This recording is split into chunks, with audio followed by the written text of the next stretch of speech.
She was the little girl from Detroit who wanted to be a nun. Then a rebellious teenager with dreams of dancing and acting in New York City. Hi, Madonna. I'm from Detroit, and I'm 21. 2 years of hard slog and auditions proved the dancer could sing, and the singer could act a little too. So where were you last night? You're supposed to meet me at 7 o'clock. I waited 45 minutes in the library. But it was her unique fashion sense that captured attention and won her a legion of fans from her very first TV appearance. Everybody said the word. We're gonna have a celebration. It was the bangles, the beads, the bras, the fluoro socks that launched the first female pop icon to the MTV generation.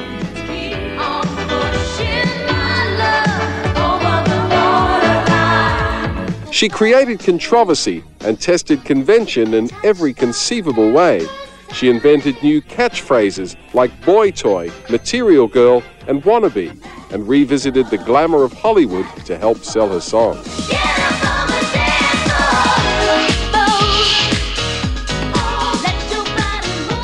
She sizzled musically and visually, writing songs that challenged the sacred issues of the day, even her beloved Catholic Church.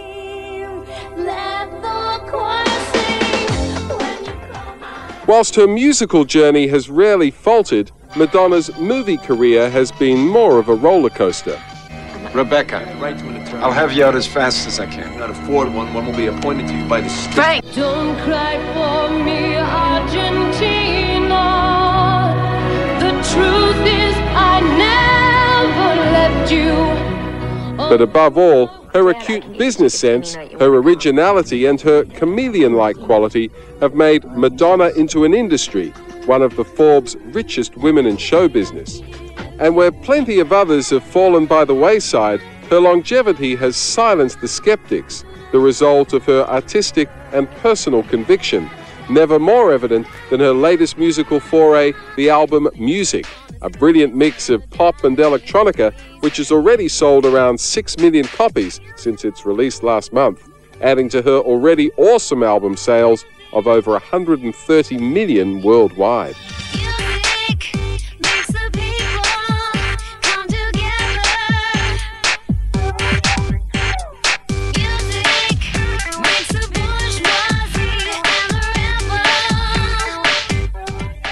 Madonna, lovely to see you. Thank you for your time.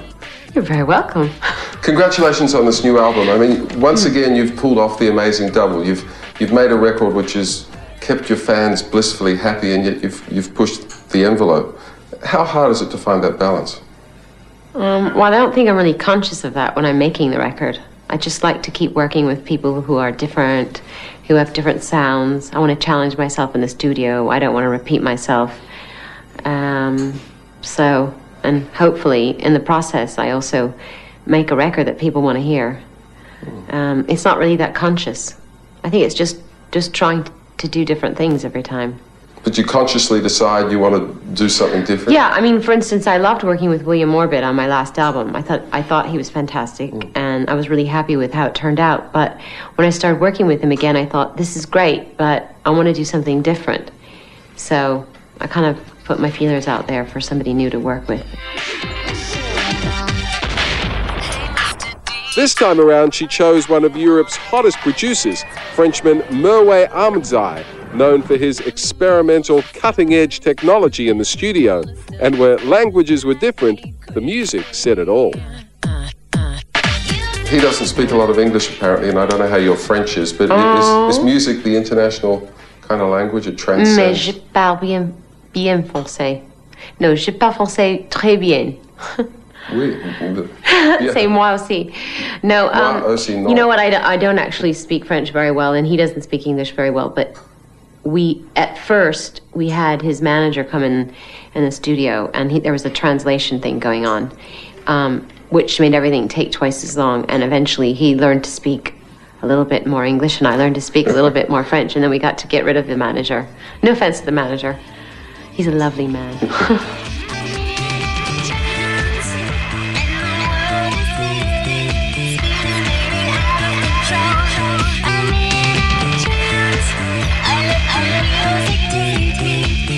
my voice has been put through more effects and dehumanized in a way that I've never done before. I mean, we really did a lot of treatment on the vocals on some of the songs, and on the other songs we went to the other extreme and took every bit of effect off, so there's no reverb, there's no delay, there's nothing, and it's just really dry and upfront in your face, and that was something I hadn't done since my first record.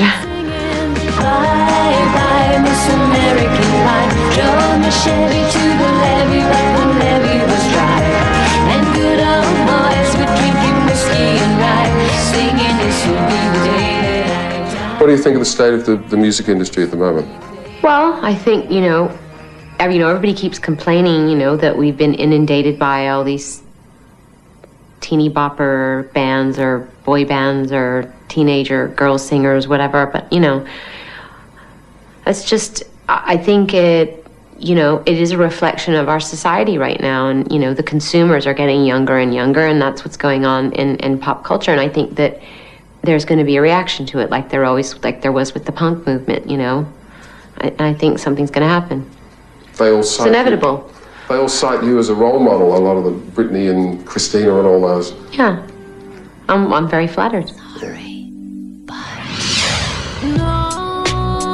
Nobody's perfect. There's no denying the influence this artist has had on the current crop of pop stars and many others over the last 15 years. But as much as they may try to imitate or emulate, no one has come close to toppling Madonna from the hallowed place she holds in the hearts of her millions of fans. What's the secret of your success? I think the fact that I don't like to repeat myself. The fact that I always like to try new things, to work with new people, to constantly challenge myself. And that I'm as interested in being entertained as I am in entertaining people in the working process. So I think that's the secret to everyone's longevity, to stay hungry, to stay curious, and to, be excited by your work. Yeah, but not everyone achieves that. Apart from you two. Well, that's because they dropped the ball. I mean, it requires work. You have to pay attention. You have to live in the world, I don't know. I think that a lot of people get comfortable when somebody has a formula. When they're successful, they go, okay, this is my formula, and they want to keep repeating that formula because they want to ensure success for themselves. But that's actually the death of an artist. You have to, for a creative person, you have to constantly change and grow. Mm-hmm. So. It's very rare that the biggest recording artists in the world are the ones who are being the most creative. When a lot of the new artists are just settling for kind of bland city. There's a lot of rubbish out there, isn't there? Yeah, but there's a lot of rubbish in pop culture. And then every once in a while something with integrity, makes its way up to the surface. And I think that's, people really celebrate that, not just in music, but in film or fashion or whatever.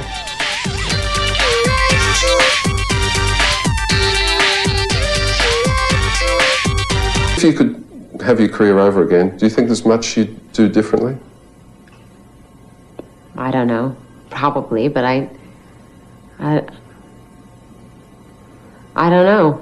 I think I'm proud of everything I've done, even the mistakes I've made, even the things I think I should have done differently or I shouldn't have done at all, and it all adds up to who I am now, and I'm happy with who I am now. That little coffee table book you did, the sex book, you're going to be happy for the kids to stumble over that one day? Why not? I don't know. You're happy for them to see their mum naked? Oh, and saying some of the stuff you said. I'm perfectly happy for them to see everything I've done. I'm not ashamed of anything. And, I did that. That book was representative of a certain period of my life when I felt incredibly enraged about a certain puritanical point of view that I thought that America has towards sex, and it was also done with a lot of irony, and I don't think people really got the irony of it. I don't care if they see it, and I'm happy to explain what my intentions were. How's little Rocco? Great? He's gorgeous. We read stories that his entrance into the world, if you'll forgive the expression, didn't go, it wasn't all plain sailing. Well, he is my son, therefore he was very impatient. No, he was born early. And, yeah, everybody was a little bit freaked out in the beginning because, you know, nobody, you know, everyone says that you want the baby to stay inside as long as possible, but he was fine. I don't think there's any such thing as a normal birth. Yeah, it's always a bit hairy for everybody. Yeah. And my daughter stayed in, you know, she was way overdue, and my son came really early. That probably has something to do with their personalities, I'm not sure. Already I know that my son's really impatient. He has a terrible temper. How old is he? 2 months? He's 2.5 months. And he's already impatient. Yeah. Yeah, but all kids are impatient. When they get hungry, they want it now. No, he's different than my daughter. He's got a terrible temper. No, serious. What are you going to do about that? I'm going to put him in a cage. As you would. How does little Lourdes get on with... she loves him. Rocco? Yeah. Yeah, she's a great big sister. Yeah. She's had an incredible life. She is going to have an incredible life. I hope so. Not too spoiled, I hope. Lola, would you like to be in the...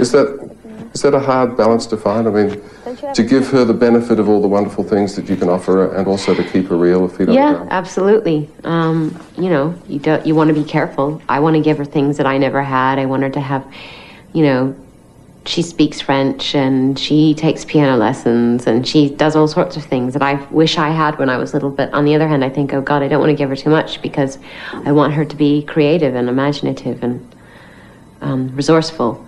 So it's a fine line. And you want her to also fight for the stuff that she really wants. Absolutely. Mm-hmm. Yeah. She gets on well with Guy? Very well. The Guy in question is, of course, British filmmaker Guy Ritchie, who made that edgy cult hit Lock, Stock and Two Smoking Barrels. He's Madonna's partner of 2 years and father to her new baby boy, Rocco.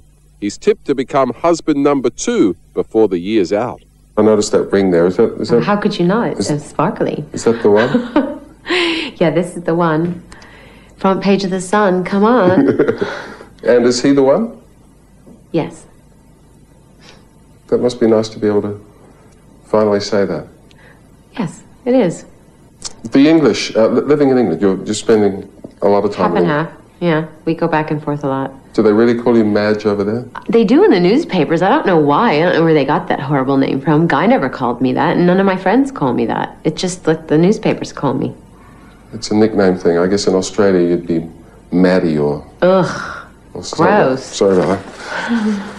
A new baby son, a daughter growing up, you've got an album to promote, Guy's got a movie that he's promoting. How do you fit it all in? And keep... It's really hard.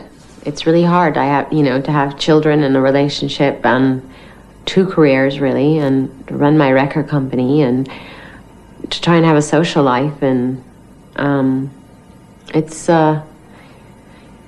It's a challenge. I have to be incredibly organized, and, you know, something always ends up suffering. Like, I haven't seen any of my friends for a month. So, but, you know, you have to make sacrifices. And as far as the immediate future goes, I'm just promoting my album, and he's promoting his movie, and we're looking for a house to buy in England, and who knows what we'll do next year. Maybe I'll do a movie, maybe I'll go on tour, maybe I'll do both. I have something to tell you. Is it bigger than the red box? Not yet. Are there movie scripts? They must be piling up outside your front door. They are piling up, but they're all I mean, what sort of shite. what sort of scripts are they offering you? I mean, I'm sure you get a lot of... There's a lot of good. There's a lot of good stuff, but a lot of it is not right for me, or I'm not sure about the director. Yeah. What do you mainly get off? The femme fatale, or I suppose you get into the young mum roles now, eh? Both, yeah. The naughty girl, or the mother of naughty girls, or... Now I am a worker, I've suffered the way that you do. Evita aside, I mean, your movie, and Desperately Seeking aside, your movies haven't been the successes I'm sure you would have wanted them to be. Dick Tracy did really good at the box office. Did great, yeah. A League of Their Own. Okay. Truth or Dare. I'm so desperate. For what, honey? For some fun. I make mistakes. I have plenty of failures, but that's, you know, that's part of life. You know, and if you look back at the career of any big star or icon or legend or whatever you want to call it, you know, and you look at their body of work, everybody has ups and downs. Australia, does that figure on the agenda in the immediate future? Australia. Australia. Did I say that? Australia. I didn't say that. No, but that's how whenever I hear an Australian speak, that's how that's what resonates in my head. Okay. Australia. Australia. Yeah. Did you watch the games on Australia? I did. I watched the gymnastics, which were amazing, and swimming, and track. Those are the good ones. They're all pretty good. We'd love to see you down there again soon. Next time you're planning that world tour, don't leave us off the map. I absolutely won't. And congratulations again on the album. Okay. Thank Good luck you. with the family and all that. And thank you. Thank you.